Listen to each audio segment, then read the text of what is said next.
Bakit suot ni Venice ang kwintas na to? Di ba yung kwintas na yan yung sinasabi mo sa akin noon?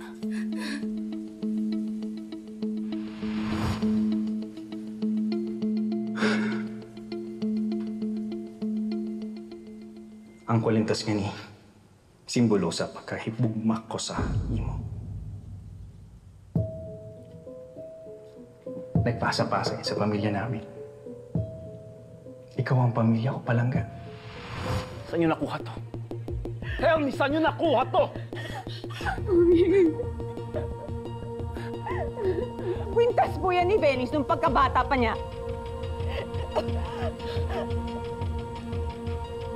Saan nanggaling, Vivian? Saan nanggaling?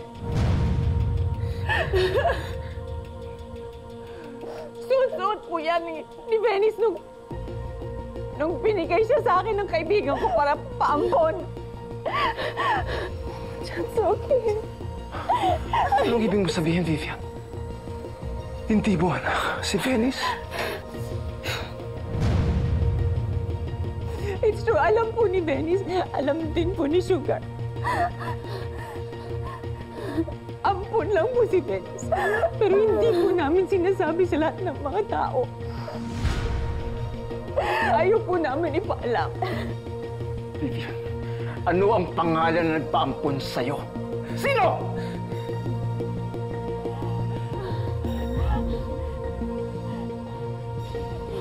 Carmen! Carmen ang pangalan niya! Carmen? Carmen yung nanay ni Venice? Sir Gov, bakit niyo po ba tinatanong? Ano po yung meron? Ako ang ama ng ipinampon ni Carmen sa'yo. Venice, ikaw ang nawawala akong anak. Ako ang ama mo.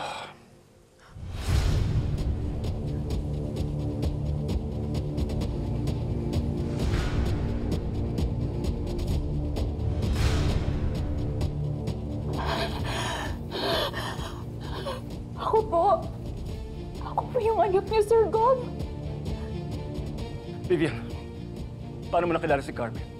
Ano ang sinabi niya tungkol sa akin? Tahimik na tao po si Carmen. May isa pagka-misteryoso nga yung kaibigan kong yun eh. Ang dami naaalala ko, sinabi niya sa akin, alagaan mo yung batang niya. Nasa panganib ang buhay niya. Ilayo mo siya sa panganib. Alagaan mo siya. Tapos, yung gabing yun, ang huling pagkakaalam ko po, Sir Gov, namatay na rin daw po si Carmen sa gilas. Namatay na po si Carmen. Umiyak ka. Umiyak ka. Oh, totoong tahimik na tao si Carmen. Tama rin na sinabi niya sa diary niya na inilayo niya ang anak namin dahil pinagbantaan siya ni Mama.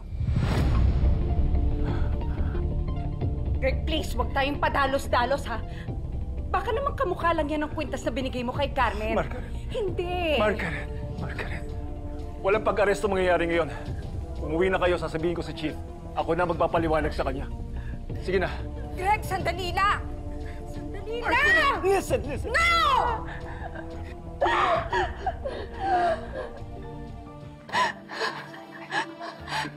Itayo natin siya. Stand up. Stand up, Ina. Stand up. Greg!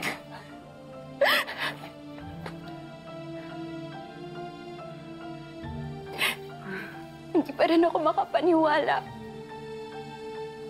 na kayo pala yung papa ko. Na after all these years, kayo pala yung tunay kong ama.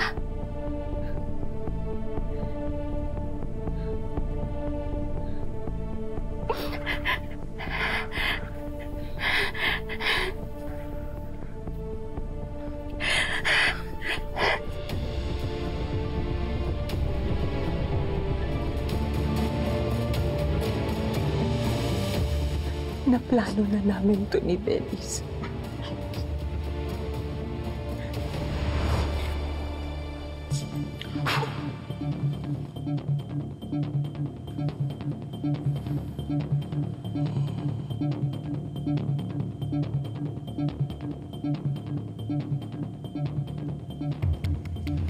Labas niyo naman na po yung anak ko, hindi nukot niyo. Pasensya na. Hindi pwede. Baka kasi magsalita ka pa eh. Daddy! Tulungan niyo po ako, Daddy! Anak! Anak! Mga hayop kayo, huwag niyo sasaktan yung anak ko! Kailangan makumbinsi natin si Sir Gog na iniwan ni Carmen ang kwintas na ito sa anak niya.